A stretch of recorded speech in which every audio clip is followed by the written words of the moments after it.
Hai, Assalamualaikum warahmatullahi wabarakatuh. Waalaikumsalam warahmatullahi wabarakatuh.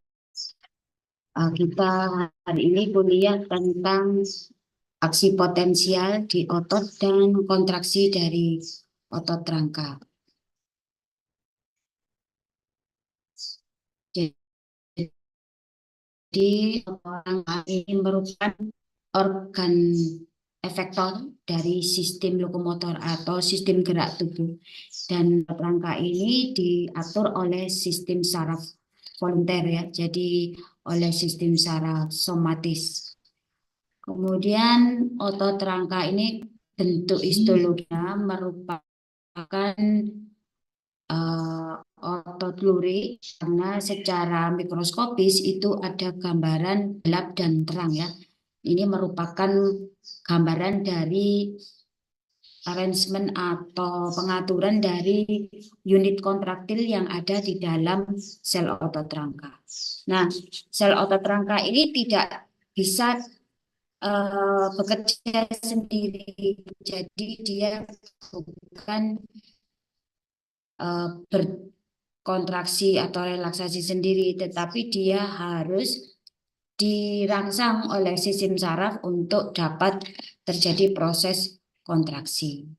Nah, impuls saraf ini nanti akan berhubungan dengan otot melalui yang disebut dengan neuromuscular junction atau yang kita kenal dengan motor end plate. Jadi motor end plate itu kan lokasi tempat hubungan antara sistem saraf dengan otot. Nah, adanya rangsangan yang diterima oleh saraf, kemudian dari rangsangan saraf ini nanti akan mengeluarkan neurotransmitter di neuromuscular junction, kemudian neuromuscular junction ini mengalami proses di tahap awal untuk terjadinya kontraksi dari otot rangka. Kemudian otot ini merupakan sel yang excitable, artinya dia bisa dirangsang oleh saraf untuk menimbulkan aksi.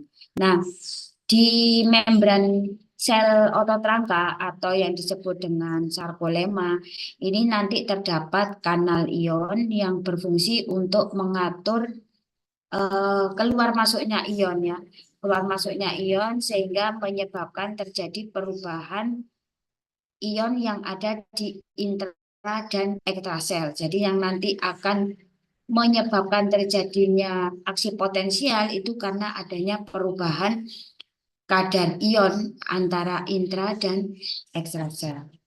Kemudian resting membran atau potensial istirahat dari otot rangka di mana belum ada rangsangan ini sekitar min 70 sampai min 90 milivolt, jadi tergantung dari besar kecilnya dari otot rangka. Kemudian otot rangka ini kan sel otot rangka itu pada saat potensial membrannya itu istirahat ya. Istirahat itu kan muatan listrik di ekstraselnya positif, sedangkan muatan listrik di intraselnya adalah negatif. Nah, proses ini itu dipertahankan, jadi tidak boleh berubah ya. Dalam kondisi istirahat harus yang luar positif, yang dalam adalah negatif. Nah, ini kontribusi menjadi muatannya seperti ini itu dipengaruhi atau di salah satu faktornya yang berpengaruh adalah adanya kadar ion klorida yang ada di intraseluler. Ini adalah konsentrasi ion di ekstra dan intra. Jadi ion di ekstra dan intrasel itu sebenarnya sama, namun konsentrasinya saja yang berbeda. Jadi kalau natrium itu kalau di plasma atau 5 milimolar, kalau yang di sitoplasma hanya 12. Kemudian kalium itu di plasma 4, di sitoplasma 140. Kalsium maksud saya itu di plasma 1,2, kalau yang di sitoplasmanya 10 pangkat min 4. Kemudian magnesium 1,5 di plasma atau ekstrasel, di intraselnya 0,8. Kemudian klorida ini di ekstrasel 115, di sitoplasmanya ada 4 ya. Jadi yang menyebabkan terjadinya muatan listrik dalam kondisi istirahat itu adalah minus ya, itu disebabkan karena adanya ion klorida tadi. Jadi ini kadar ini harus dipertahankan. Dalam kondisi normal harus seperti ini ya. Tapi apabila terjadi perubahan kadar ion sehingga di plasma berubah ya, atau di intrasel berubah, ini nanti akan menyebabkan terjadinya depolarisasi dari sel itu sendiri. Nah, ada beberapa jenis kanal ion. Ada yang disebut dengan kanal ion yang spesifik. Artinya kanal ion ini hanya dapat dilewati oleh ion yang bermuatan positif saja. Jadi dia tidak bisa dilewati oleh ion yang sifatnya negatif. Contohnya kanal natrium gitu ya. Nah, kanal natrium ini ya hanya dilewati oleh natrium saja. Jadi dia tidak bisa dilewati oleh misalnya klorida gitu. Kemudian ada juga yang disebut kanal ion yang non-spesifik. Jadi kalau kanal ion yang non-spesifik ini bisa dilewati oleh beberapa ion dengan ukuran berbeda tetapi tidak berbeda muatan. Jadi kalau yang spesifik tadi kan hanya satu ion ya yang bermuatan positif ya kanal Na ya Na tok, kanal klorida ya klorida tok. Jadi tidak bisa kanal Na dilewati klorida ya. Jadi positif atau negatif, atau kanal Na dilewati oleh kalium atau kalsium itu tidak bisa. Itu yang spesifik. Tapi kalau yang non spesifik itu kanal natrium itu bisa dilewati oleh kalium atau kalsium. Jadi sama-sama muatannya positif, ukurannya tadinya kecil ya sehingga bisa masuk, tetapi tidak berbeda muatan. Kalau natrium tidak bisa klorida masuk, tapi natrium dan kalium bisa lewat dalam satu kanal. Itu disebut dengan kanal ion yang non spesifik. Kemudian ada juga yang disebut dengan ligand gate atau ionotropik kanal ion. Nah, ini kanal ion yang terbuka apabila dia berikatan dengan ligan. Jadi misalnya ligannya itu suatu hormon atau neurotransmitter.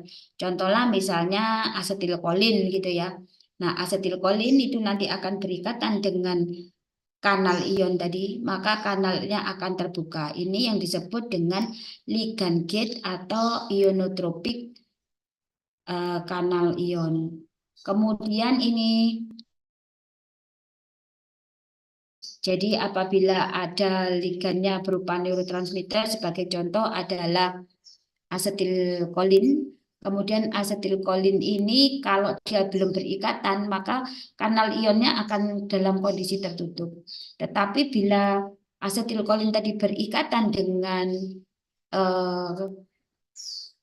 kanal ion ya, maka kanal ionnya akan terbuka sehingga karena terbuka maka ada perpindahan dari ion. Misalnya kanal Na kalium ya, berarti Na masuk, kalium keluar. Ini yang disebut dengan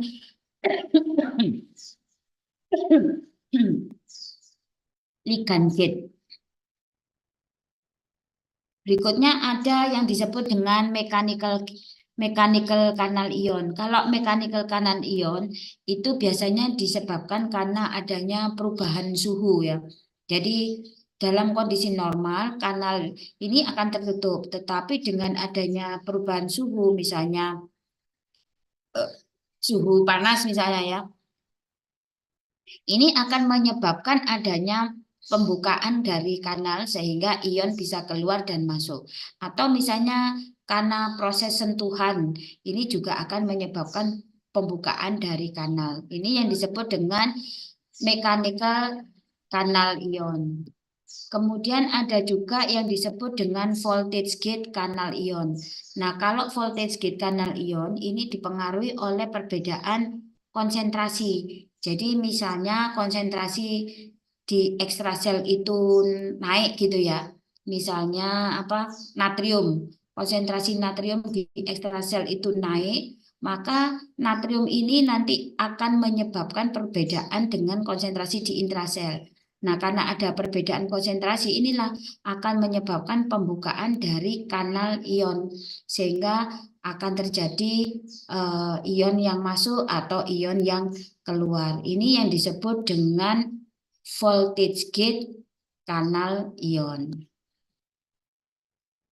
Kemudian yang berikutnya ini adalah linkage gate kanal ion. Kalau leakage itu adalah suatu kebocoran. Jadi kanal ion ini selalu terbuka sehingga menyebabkan terjadinya selalu kebocoran ion. Jadi ion itu keluar masuk fungsinya adalah untuk mempertahankan kondisi itu tetap seimbang. Ini yang disebut dengan kanal gate, leakage kanal gate ya. Jadi kebocoran kanal untuk mempertahankan konsentrasi ekstra dan intrasel itu tetap dalam kondisi resting membran.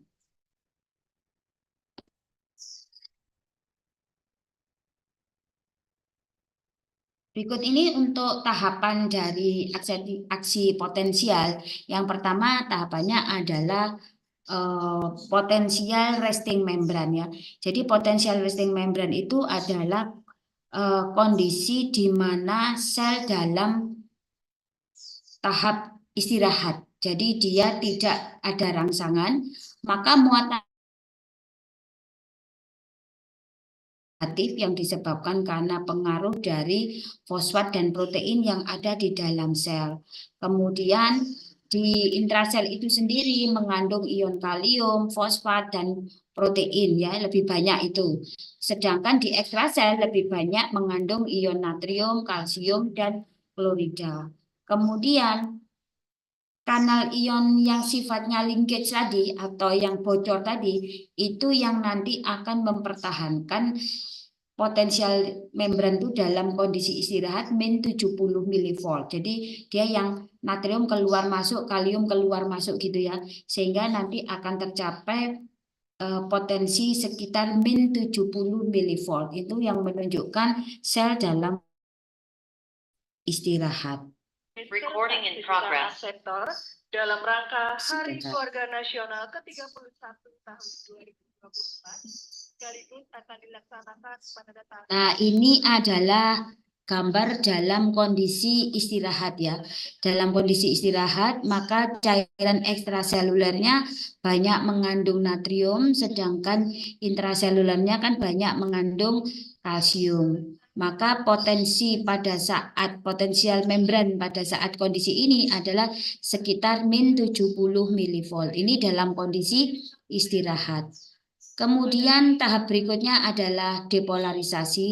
Jadi pada saat ada rangsangan dari sel saraf ya, maka nanti akan terjadi pembukaan dari kanal ion natrium sehingga natrium akan masuk ke dalam sel. Nah, karena ion natrium masuk ke dalam sel, maka konsentrasi ion positif yang ada di dalam sel ini nanti akan meningkat sehingga dia nanti akan menyebabkan terjadinya apa namanya?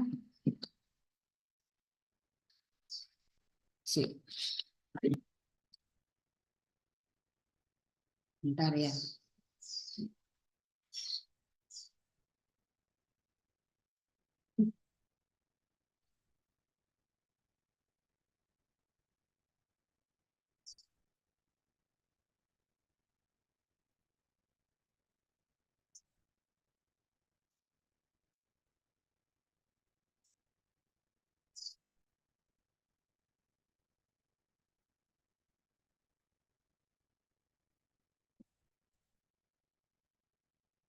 Karena natrium yang masuk ke dalam sel tadi, maka muatan di dalam sel kan menjadi positif. Nah, muatan yang berubah dari negatif menjadi positif ini menunjukkan elektronegativitas dari intrasel berkurang.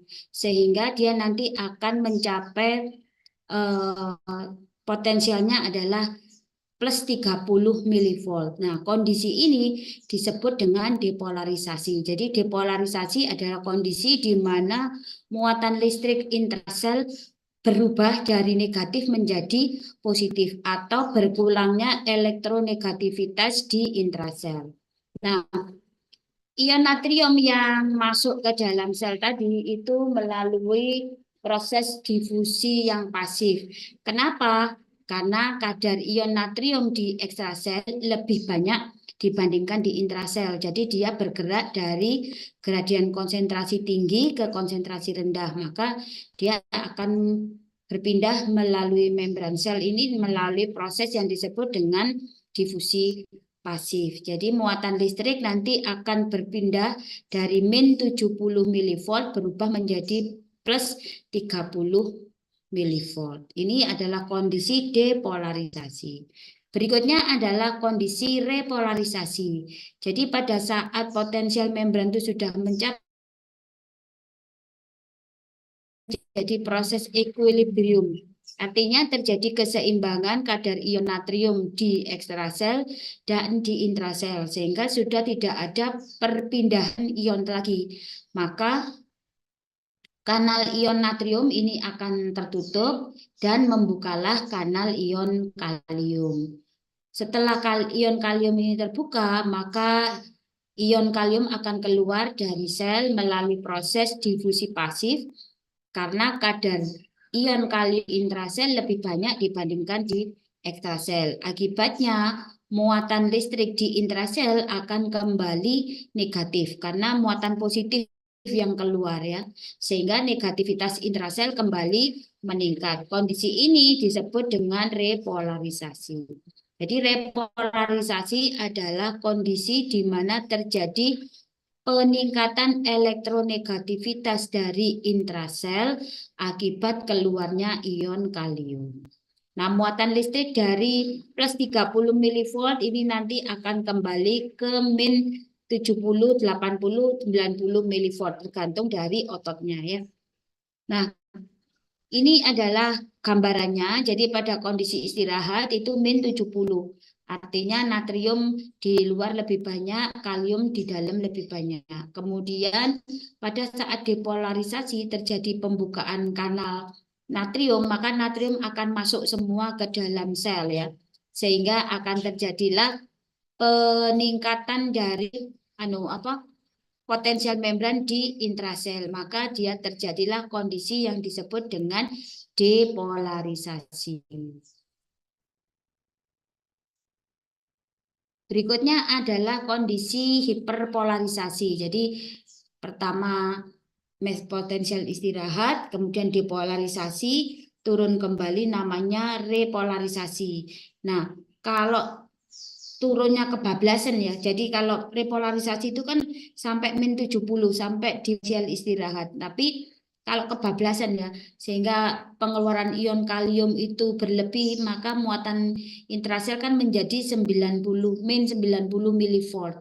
Nah, ini akan menyebabkan terjadinya kondisi yang disebut dengan hiperpolarisasi. Adalah kondisi di mana aktivitasnya semakin meningkat di pengeluaran ion kalium secara voltasenya sekitar min 90 milivolt. Kemudian setelah tercapai min 90 milivolt ini nanti akan terjadi equilibrium, artinya keseimbangan ya antara antara intrasel dan ekstrasel. Jadi intraselnya min 90 karena kaliumnya tadi yang keluar tadi ya, sehingga sama dengan min 90 milivolt yang yang dikendalikan oleh klorida yang ada di ekstrasel tadi ya. Maka dengan kadar yang sama maka tidak terjadi perpindahan lagi. Nah, karena tidak ada perpindahan lagi nanti, maka ion kalium akan menutup kanalnya. Nah, penutupan ion kanal ini akan menyebabkan kalium sudah tidak keluar lagi, tetapi akan terjadi pembukaan dari kebocoran tadi ya, dari leakage apa namanya, kanal ion. Kan tadi min 90. Jadi kan dia harus kembali ke min 70. Jadi kan harus ketambahan ion positif. Maka natrium akan masuk. Nah, kalau natriumnya masuknya kebablasan, kalium akan keluar. Jadi akan ada proses apanya? Menyeimbangkan gitu ya, menyeimbangkan sampai min 90 itu karena adanya pembukaan dari kanal natrium kalium yang sifatnya leakage kanal ion. Jadi gambaran grafiknya kalau kita rangkum ya dari cerita tadi, itu pertama kan resting membran. Resting membran ini dalam kondisi istirahat dia tidak ada rangsangan. Besarnya adalah min 70 atau min 90 milivolt tergantung besar kecilnya ion. Kemudian apabila ada rangsangan, ini akan menyebabkan terbukanya kanal natrium. Nah, kanal natrium yang terbuka ini kan akan memasukkan ion positif di dalam sel. Sehingga elektronegativitasnya menjadi menurun, maka dia muatannya akan menjadi positif. Namanya adalah depolarisasi sampai mencapai plus 30. Nah, pada saat mencapai plus 30 milivolt ini terjadi keseimbangan ion natrium di ekstra dan intrasel, maka akan terjadi penutupan kanal natrium. Natrium yang menutup ini akan menyebabkan pembukaan di kanal kalium, sehingga kalau sel maka muatan di listrik di sel ini akan kembali negatif. Di sini disebut dengan karena ion kalium yang keluar itu berlebih sehingga muatan listrik di dalam sel menjadi min 90. Ini namanya kondisinya adalah hiperpolarisasi.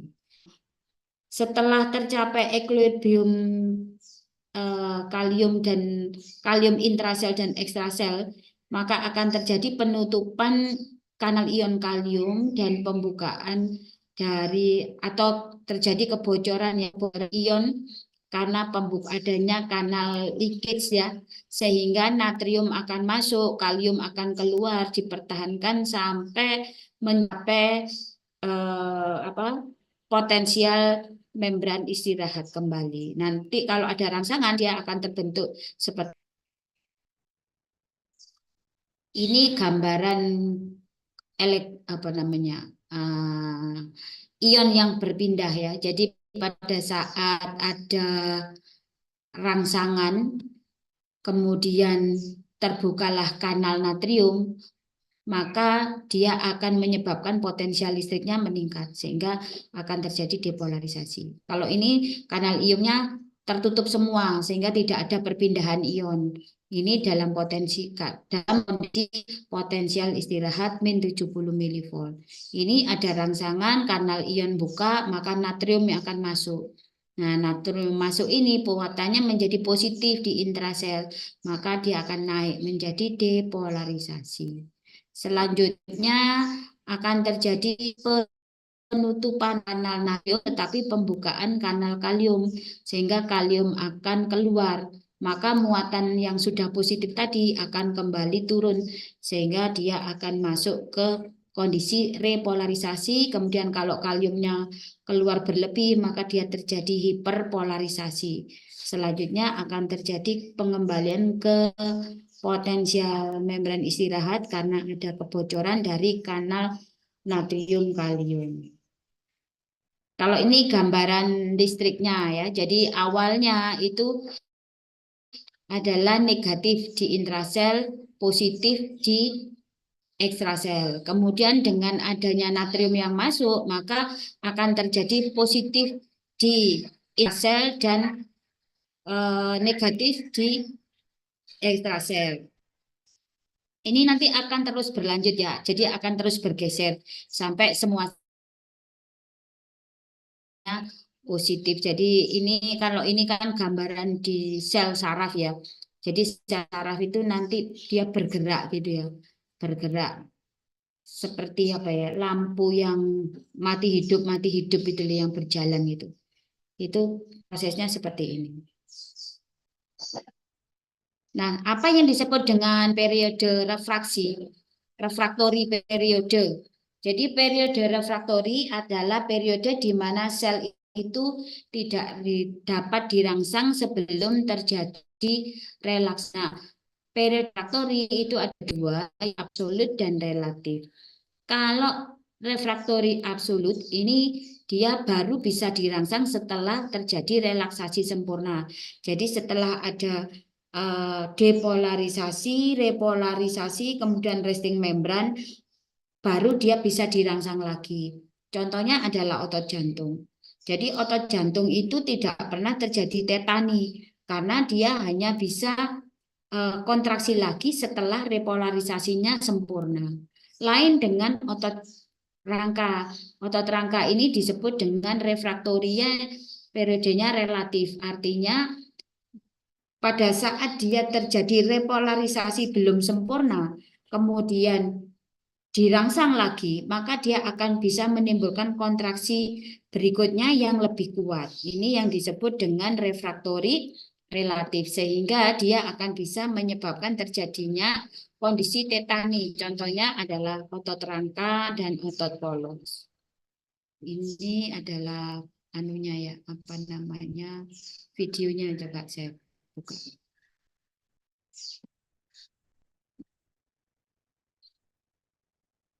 Rapid communication throughout the nervous system is made possible by the transmission of electrical signals across the membranes of neurons. These electrical signals are known as action potentials. At rest, neuron cell membranes exhibit a resting membrane potential. That is, the inside or intracellular surface of the membrane is negative with respect to the outside or extracellular surface is generated by an unequal distribution of ions between the extracellular fluid and the intracellular fluid. In general, the extracellular fluid has a greater concentration of sodium, calcium, and chloride ions, while the intracellular in potassium ions and large negatively charged organic acids. This resting potential generally measures about negative 70 millivolts. If stimuli are too weak to reach threshold, which is about negative 55 millivolts, no action potential will be generated. However, if a stimulus is strong enough to depolarize the hillock membrane to threshold, a series of events occurs, resulting in the generation of an action potential. The action potential is all or none. Once generated, the amplitude does not vary. Any threshold stimulus will produce the same regardless of strength of stimulus. The action potential can be divided into 6 phases. The first phase is the resting potential phase, prior to depolarization, and is characterized by little ion flux. The second phase of an action potential is the threshold phase. This occurs as a threshold stimulus arrives at the axon hillock. Once threshold level is obtained, the activation gate on voltage-gated sodium channels opens rapidly and sodium influx occurs, rapidly depolarizing the cell membrane. This is known as the rising phase of an action potential. At about positive 30 millivolts, inactivation gates on voltage-gated sodium channels close. Slow opening voltage-gated potassium channels that began opening at threshold are now fully open. Potassium efflux occurs, and the membrane repolarizes during this phase, called the falling phase. Activation of potassium channels is at its highest, and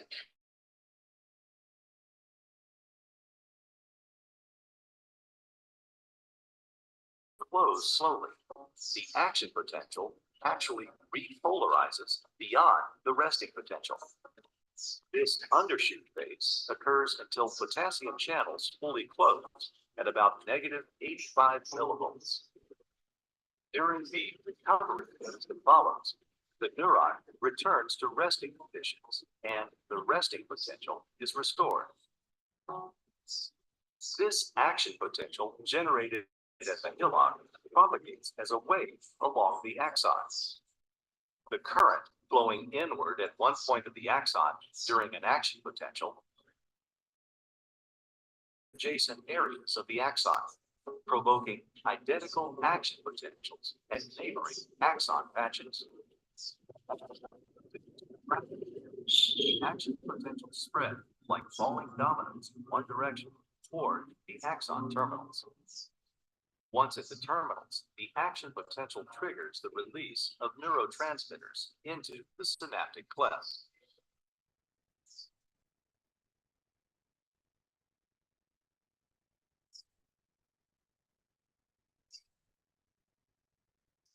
Itu tadi ya gambar dari periode aksi potensial. Jadi aksi potensial kalau periode atau gambarannya sama dengan di saraf dan di sel otot rangka ya. Jadi ada periode periode resting membran atau potensial istirahat tadi ya, belum ada rangsangan. Kemudian potensialnya sekitar min 70 milivolt tadi. Kemudian kalau ada rangsangan, di mana rangsangan itu harus mendekati atau melebihi dari thresholdnya. Jadi kalau rangsangan itu lemah, maka dia tidak bisa menginduksi terjadinya aksi potensial. Tetapi kalau rangsangannya itu kuat sehingga mampu mencapai thresholdnya di minus 55 milivolt tadi, maka akan terjadilah pembukaan kanal natrium sehingga natrium akan masuk ke dalam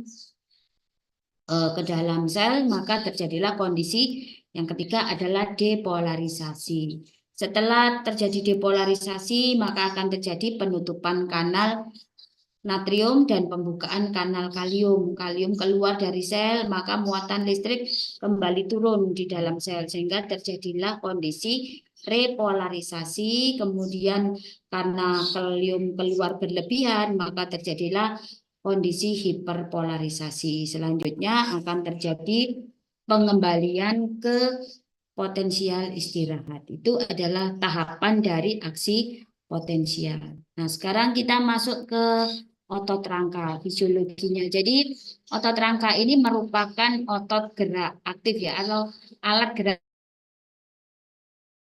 yang akan menggerakkan tulang. Nah, otot ini supaya dia bisa menggerakkan tulang, maka dia harus bisa melekat pada tulang dan melampaui minimal 1 sendi. Sehingga pada saat kontraksi akan terdapat tarikan dari tulang, maka dia akan menimbulkan suatu gerakan. Yang kedua, fungsi otot rangka adalah sebagai pelindung dari organ dalam. Jadi misalnya otot yang membentuk dinding anterior dan posterior abdomen. Nah, di dalam kavum abdomen itu kan ada intestinal, ada hepar, ada lien, ada gaster, ada renal ya. Jadi juga mungkin ada organ-organ reproduksi. Jadi dia melindungi organ yang ada di dalamnya. Kemudian yang ketiga adalah sebagai penghasil panas. Jadi misalnya pada saat kontraksi dari otot rangka itu akan hasilnya selain kontraksi dia akan menyebabkan timbulnya panas. Kemudian sebagai penyusun sphincter dari organ saluran cerna atau saluran perkemihan. Nah, ini fungsinya adalah mengatur pada saat proses menelan makanan ya. Jadi dari esofagus, dari faring ke esofagus itu ada sphincter esofagus superior. Kemudian dari esofagus ke gaster ada sphincter esofagus inferior.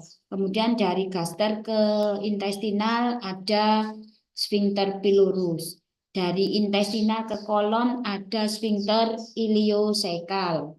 Dari kolon ke anus atau keluar itu nanti ada sphincter ani eksterna dan interna. Jadi fungsi sphincter ini supaya tidak terjadi regurgitasi. Artinya kalau misalnya makanan sudah masuk ke dalam lambung supaya tidak kembali ke esofagus atau dari lambung ke intestinal itu sudah masuk intestinal tidak kembali ke gaster. Nah, itu adalah fungsi dari sphincternya. Berikutnya adalah integrasi dari otot rangka. Jadi otot rangka ini kan berintegrasi dengan pembuluh darah, sistem saraf, dan jaringan ikat. Lapisan jaringan ikat yang membungkus otot rangka dari dalam keluar. Jadi yang pertama adalah endomesium. Jadi endomesium ini merupakan jaringan ikat yang membungkus serabut dari otot. Kemudian yang kedua perimesium, yaitu jaringan ikat yang membungkus fasciculus. Kemudian yang ketiga adalah epimesium, yaitu jaringan ikat yang membungkus otot rangka.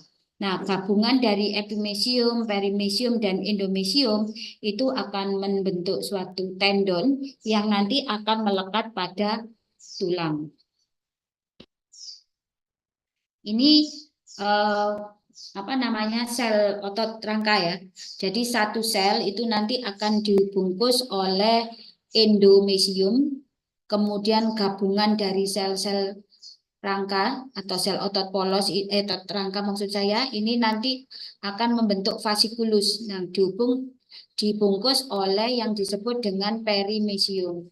Kemudian gabungan fasciculus ini nanti akan membentuk jaringan otot rangka yang akan dibungkus epimesium. Nah, endomesium, perimesium, dan epimesium ini di ujung ini nanti akan membentuk suatu pada pada tulang, sehingga nanti akan ada yang disebut dengan origo dan insersium.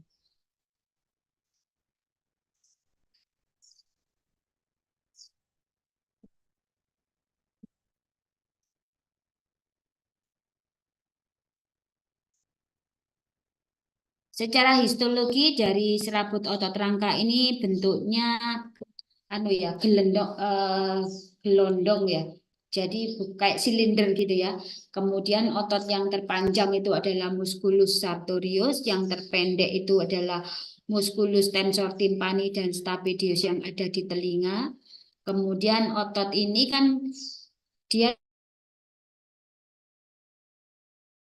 lema, sedangkan sitoplasmanya namanya sarkoplasma. Kemudian di dalamnya terdapat endoplasmic reticulum yang merupakan depo dari kalsium atau yang disebut dengan sarkoplasmic reticulum. Kemudian dia juga ada filamen kontraktilnya, yaitu filamen aktin dan miosin. Ini adalah filamen kontraktil dari sel otot rangka. Jadi satu sarkomer ini dibatasi oleh set dan set yang lain ya. Nah, dari satu sarkomer ini nanti akan terdapat yang pertama adalah miosin atau filamen tebal yang berwarna gelap. Kemudian ada aktin atau filamen tipis yang berwarna terang. Itu sebabnya otot rangka itu warnanya menjadi gelap terang.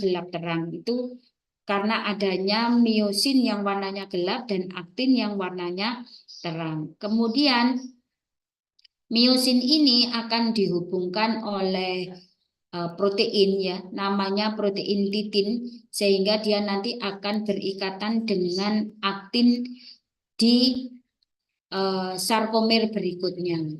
Kemudian dari susunan ini akan terbentuk yang namanya pita A dan pita I.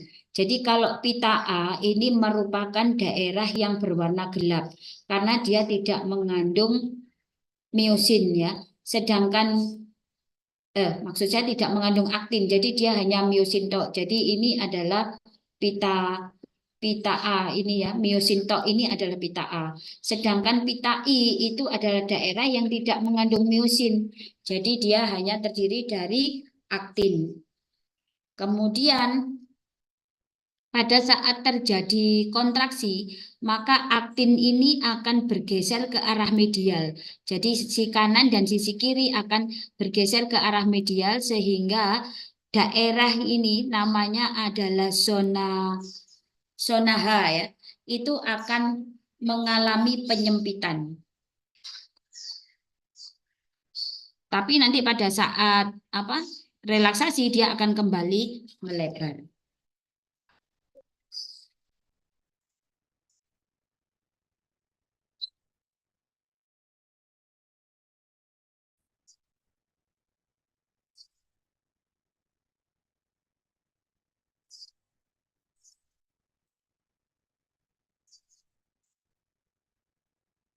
Berikutnya adalah neuromuscular junction. Jadi neuromuscular junction tadi itu adalah pertemuan antara ujung saraf dengan otot ya.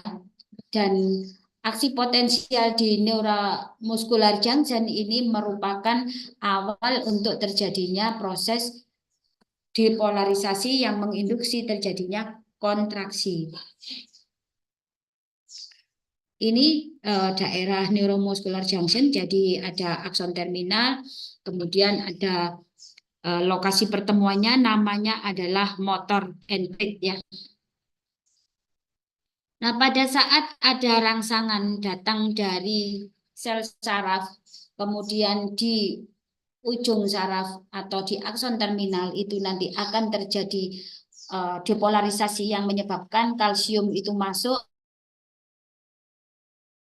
yang berisi neurotransmitter ke arah membran, maka akan terjadilah fusi sehingga neurotransmitter dikeluarkan ke celah sinap. Nah, neurotransmitter ini nanti akan berikatan dengan dengan reseptor yang ada di possinap. Nah, neurotransmitternya yang dikeluarkan oleh ujung saraf itu adalah asetilkolin, kemudian asetilkolin akan berikatan dengan reseptor yang ada di sel otot rangka. Maka mulailah terjadi kondisi memicu terjadinya depolarisasi karena dengan adanya ikatan asetilkolin dengan reseptor ini akan terjadi pembukaan dari kanal natrium. Nah, dengan pembukaan kanal natrium ini maka muatan listrik akan menjadi positif kan, sehingga dia akan disebarkan ke seluruh permukaan sel dan memicu terjadinya pembukaan kanal kalsium. Maka kalsium akan masuk ke dalam sel sehingga muatannya menjadi semakin positif. Nah, dengan masuknya kalsium tadi itu akan menyebabkan terjadinya ikatan antara kalsium dengan protein yang disebut dengan troponin C, di mana protein troponin C itu dia Nah, pada saat kalsium berikatan dengan troponin C, maka active site tadi menjadi kosong sehingga dia akan berikatan dengan miosin. Karena dia berikatan dengan miosin, maka akan terjadilah kontraksi di mana kepala miosin ini nanti akan menarik dari aktin. Sehingga aktin akan saling mendekat, maka terjadilah pemendekan dari sarkomer, maka terjadilah kondisi kontraksi. Selanjutnya, setelah terjadi kontraksi, maka akan terjadi pelepasan asetilkolin dari reseptor sehingga natriumnya akan menutup kanalnya. Karena penutupan kanal natrium, maka akan terjadi pembukaan kanal kalsium, kalsium keluar dari sel, maka terjadilah muatan yang negatif. Nah, muatan yang negatif ini menyebabkan kalsium kembali terlepas dari aktin. Jadi dia akan kembali ke tempatnya, ke sarkoplasmic reticulum atau ke mana? Keluar dari sel ya. Nah, karena dia aktin sudah tidak beri troponin tidak berikatan dengan kalsium, maka troponin ini akan kembali ke tempat aslinya, yaitu ke active site dari aktin. Maka kepala miosin akan terlepas sehingga terjadilah kondisi yang disebut dengan relaksasi. Nah, faktor-faktor apa saja yang berpengaruh terhadap kontraksi? Yang pertama adalah sumasi. Jadi sumasi itu jumlah rangsangan ya. Jadi semakin banyak jumlah rangsangannya, maka dia akan menyebabkan kontraksi semakin kuat. Nah, tetapi kalau rangsangan yang datang bersamaan itu sifatnya ada yang menghambat dan mengaktifkan, maka nanti hasilnya itu adalah resultantenya. Jadi yang menghambat berapa, yang merangsang berapa. Kalau yang misalnya yang datang tuh merangsang, maka kontraksinya lebih kuat. Tapi kalau yang datang ada merangsang dan menghambat, maka kontraksi yang ditimbulkan akan menjadi lemah. Jadi tergantung dari resultantenya ya. Nah, kontraksi menghambat dan merangsang itu nanti tergantung dari neurotransmitter yang dikeluarkan. Kemudian yang kedua adalah motor unit. Jadi motor unit itu serabut saraf yang mensarafi sel otot. Semakin banyak sel otot itu, semakin banyak sel otot yang mendapat persarafan, maka dia akan semakin kuat kontraksinya. Contohnya misalnya otot otot di paha, misalnya quadriceps femoris. Quadriceps femoris itu karena dia ototnya besar, maka sarafnya juga banyak. Maka kontraksinya akan lebih besar dibandingkan otot yang ada di kelopak mata, misalnya levator palpebra. Kemudian juga selain sumasi, motor unit juga dipengaruhi oleh ukuran dari otot itu sendiri ya.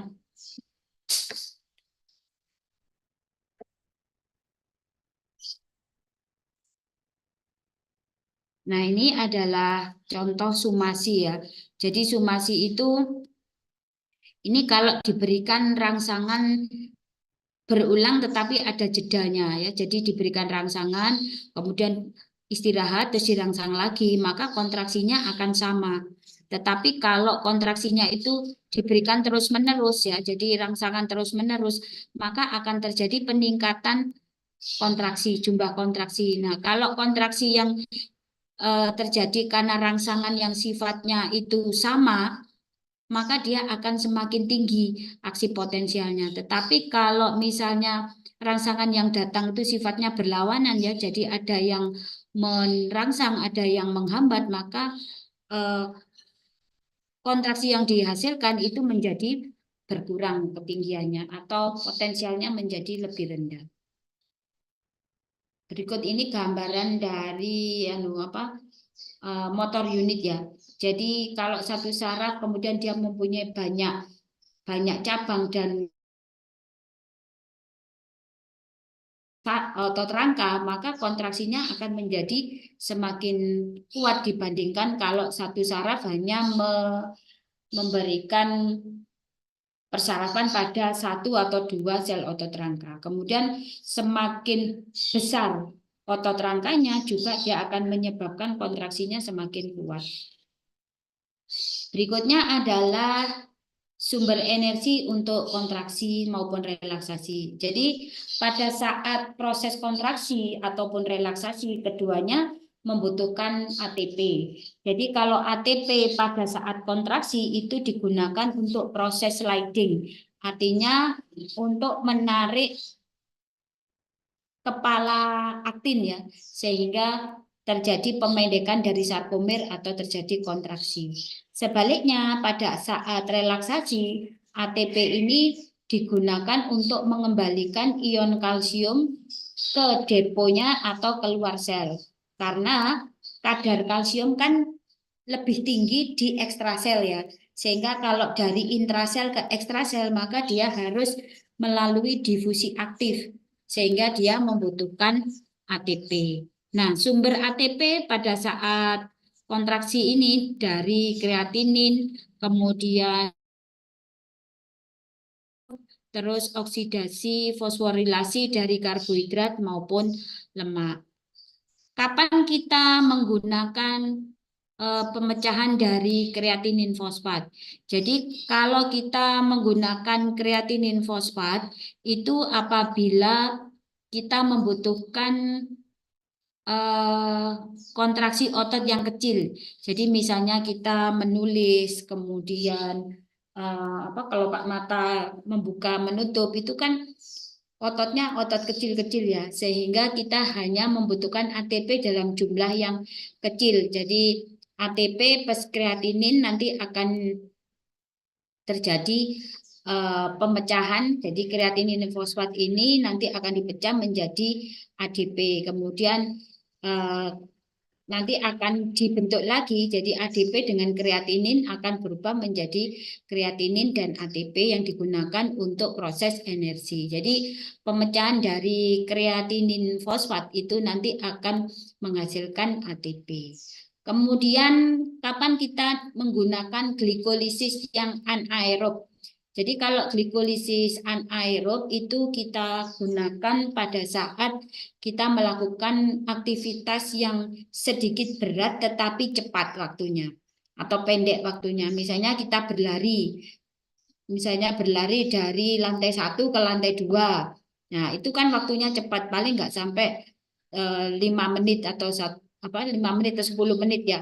Nah, maka itu kita menggunakan energi yang berasal dari glikolisis anaerob. Jadi glukosa itu nanti akan dipecah menjadi asam pirufat, asam laktat, dan ATP. ATP yang dihasilkan hanya ada 2 molekul ATP. Nah, karena adanya penumpukan asam laktat pada saat glikolisis anaerob, maka dia akan lebih mudah menyebabkan terjadinya kelelahan kalau terjadi penumpukan asam laktat. Kemudian yang berikutnya adalah glikolisis yang aerob. Kalau glikolisis aerob itu kita gunakan untuk aktivitas otot dalam waktu yang lebih lama ya, sekitar 30 menit gitu ya. 10 sampai 30 menit. Nah, ini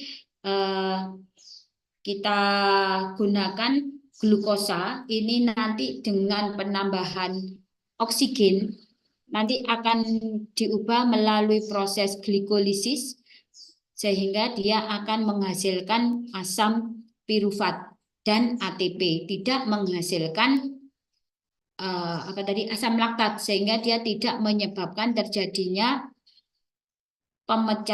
tidak menyebabkan terjadinya kelelahan. Jadi dia lebih tahan ya, lebih tahan terhadap kelelahan karena tidak terjadi penumpukan asam laktat pada saat proses glikolisis yang sifatnya aerob. Kemudian kalau kita membutuhkan energi yang lebih besar untuk kontraksi otot yang lebih lama dan lebih kuat, misalnya kita lari jarak 2 kilo, 1 kilo, kemudian atau bersepeda. Nah, itu kita menggunakan proses pemecahan karbohidrat dan pemecahan lipid ya. Jadi proses oksidasi fosforilasi dan pemecahan lipid. Artinya glukosa nanti bersama dengan oksigen ini nanti akan melalui proses glikolisis. Kemudian glikolisis akan masuk ke siklus Krebs, dari siklus Krebs akan masuk ke oksidasi fosforilasi sehingga 1 molekul glukosa ini nanti akan menghasilkan 34 ATP. Atau melalui proses pemecahan lemak. Jadi lemak trigliserol akan dipecah menjadi free fatty acid. Free fatty acid nanti akan diubah menjadi asam pirufat melalui atau diubah menjadi glukosa melalui beta oksidasi. Kemudian glukosa ini nanti akan digunakan untuk menghasilkan ATP, sehingga ATP yang dihasilkan oleh pemecahan lemak itu sebesar 133 ATP. Jadi lebih banyak ya dibandingkan dari glukosa. Nah, ini yang digunakan untuk aktivitas berat dan lama. Oksigen yang digunakan untuk aktivitas otot tadi itu berasal dari oksigen yang berasal dari darah ya. Jadi dari paru kemudian masuk ke dalam darah, terus dialirkan oleh jantung ya ke seluruh tubuh. Nah, itu asam oksigen tadi itu terikat dengan eritrosit yang disebut dengan oksigen mioglobin ya. Jadi cadangan oksigen yang ada di sel otot rangka. Kemudian pada saat kontraksi otot itu kita membutuhkan oksigen lebih banyak untuk membentuk kembali. Jadi ADP akan diubah menjadi ATP, kemudian kreatin diubah menjadi kreatinin fosfat, kemudian asam laktat diubah menjadi pirufat atau glukosa kembali. Nah, ini dibutuhkan banyak oksigen. Itu sebabnya kalau kita aktivitas berat ya, kemudian kan pasti akan terjadi kelelahan. Supaya kelelahan ini kan sebabnya karena peningkatan dari asam laktat ya. Nah, supaya asam laktat itu tidak menumpuk kan kita istirahat. Harapannya dengan istirahat maka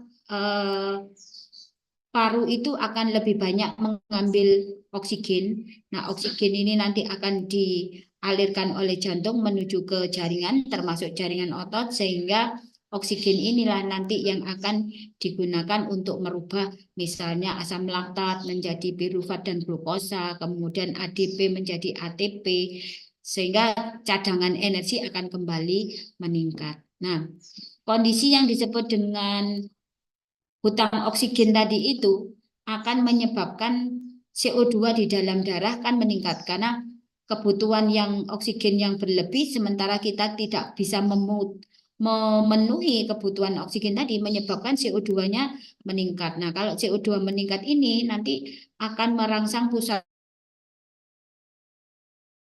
berventilasi untuk mengeluarkan oksigen. Itu sebabnya kalau kita aktivitas, kenapa kita ngos-ngosan itu karena adanya kondisi yang disebut dengan hutang oksigen. Jadi kita dalam kondisi kekurangan oksigen sehingga CO2-nya meningkat, maka akan merangsang pusat pernafasan untuk mengeluarkan CO2.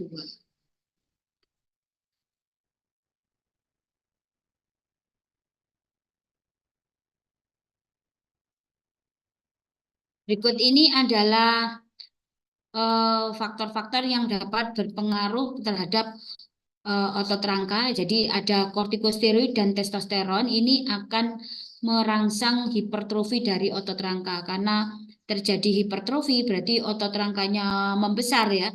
Tapi otot rangka itu tidak mengalami hiperplasi karena otot rangka itu sel yang sudah matur sehingga dia tidak bisa berkembang lagi ya kalau sudah selesai proses pembentukannya sehingga hanya bisa menyebabkan hipertrofi. Nah, tadi kan faktor yang berpengaruh tadi kan ukuran dari sel otot rangka ya. Semakin besar sel otot itu maka kekuatan kontraksinya menjadi semakin kuat. Contohnya ini pada pasien-pasien atau pada olahragawan yang mengkonsumsi kortikosteroid dan testosteron sehingga ototnya menjadi lebih metekel-metekel gitu ya.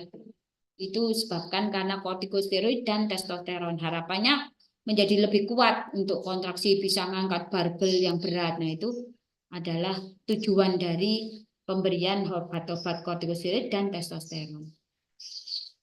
Kemudian adanya toksin botulinum. Jadi toksin botulinum ini biasanya terdapat pada makanan kaleng ya, makanan kaleng yang ada kebocorannya sehingga dia akan ada bakteri anaerob yang disebut dengan Clostridium botulinum. Nah, Clostridium botulinum ini mengeluarkan toksin namanya botulinum. Dia akan bekerja menghambat asetilkolin sehingga asetilkolin esterase, jadi enzim yang memecah asetilkolin sehingga kadar asetilkolinnya meningkat berlebihan, maka kontraksi ototnya akan terjadi secara berlebihan. Nah, toksin botulinum ini sekarang digunakan untuk botox ya. Botox itu yang disuntikkan di wajah sehingga otot-otot wajah mengalami kontraksi. Akibatnya kan wajah menjadi tampak lebih apa ya, lebih kenceng gitu ya. Itu digunakan sebagai itu salah satunya. Berikutnya adalah penyakit miastenia gravis. Jadi miastenia gravis ini merupakan kelainan genetik yang menyebabkan asetilkolin itu dipecah secara berlebihan oleh asetilkolin esterase. Jadi kebalikan dengan botulinum ya.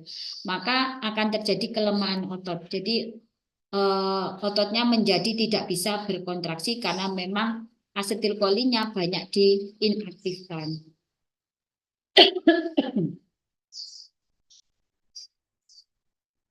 Selanjutnya adalah kerusakan saraf seperti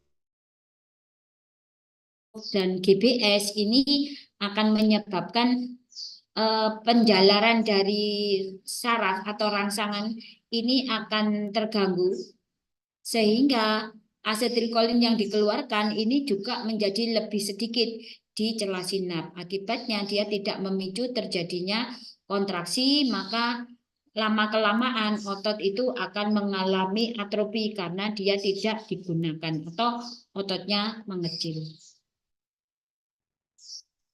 Berikut ini adalah tipe dari kontraksi otot rangka. Jadi ada yang disebut dengan kontraksi yang konsentrik.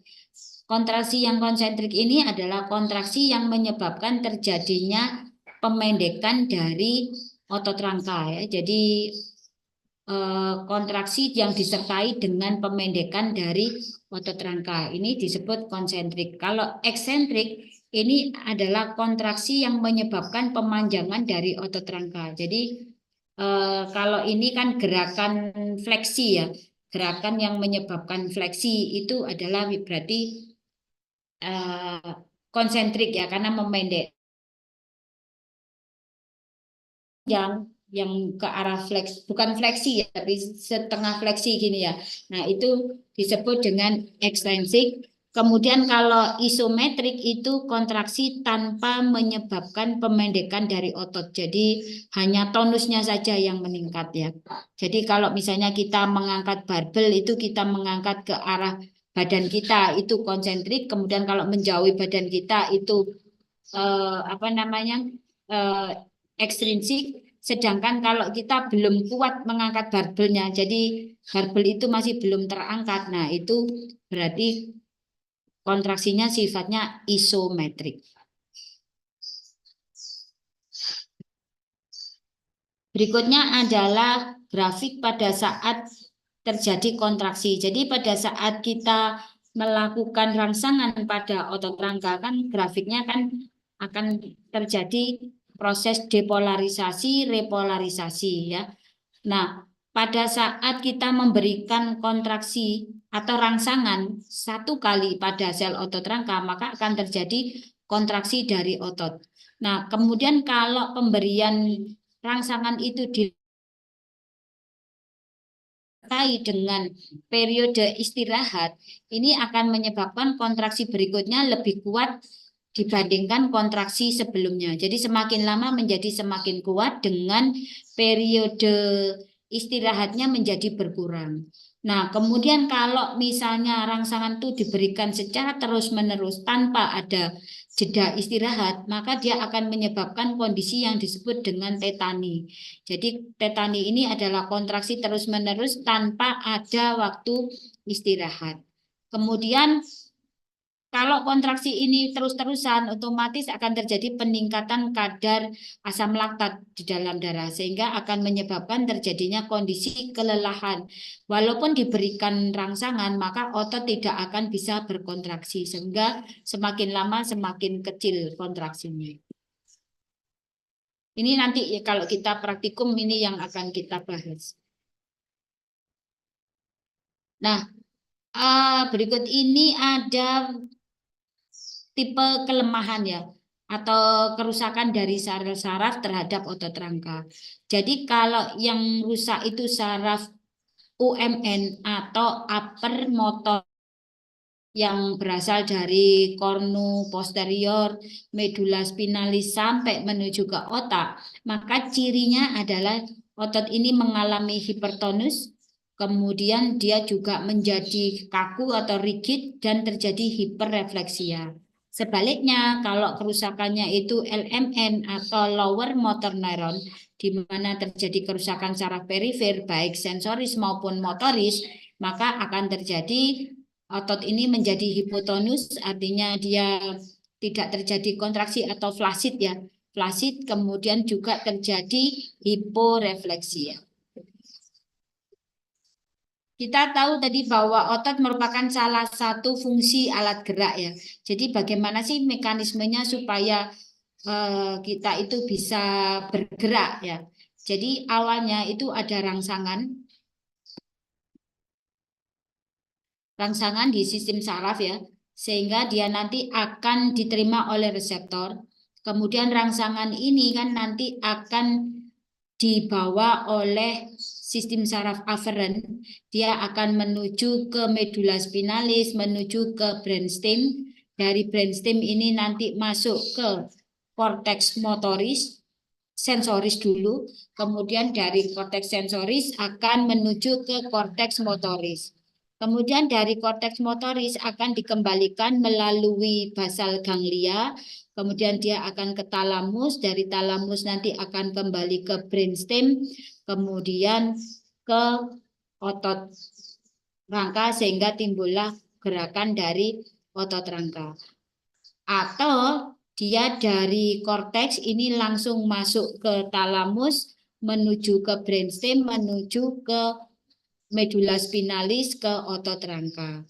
Kemudian juga ada rangsangan itu yang masuk ke cerebellum, sehingga akan ada koordinasi dari gerakan. Ini adalah pathway dan kontrol dari gerakan ya. Jadi ada rangsangan diterima oleh reseptor, masuk ke otot, kemudian akan diteruskan menuju ke medula spinalis.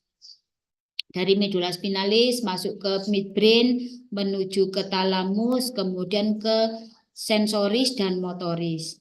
Dari motoris, selain ke atas ya, selain ke atas dari brainstem tadi juga akan diberikan ke cerebellum untuk koordinasi. Kemudian dari korteks motoris tadi akan dikembalikan melalui basal ganglia menuju talamus, kemudian turun ke brainstem, midbrain, dan brainstem, medula spinalis, kemudian ke otot, atau dari korteks ini langsung ke talamus, ke brainstem, medula spinalis, ke otot ya. Jadi ada dua jalur. Ini kan nanti basal ganglia itu fungsinya adalah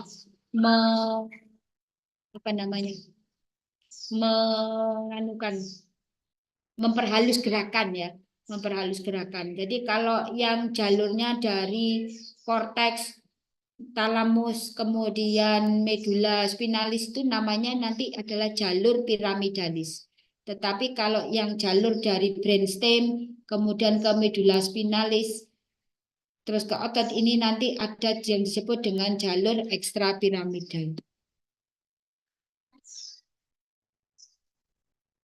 Demikian untuk kuliah hari ini yang bisa saya berikan. Apakah ada pertanyaan?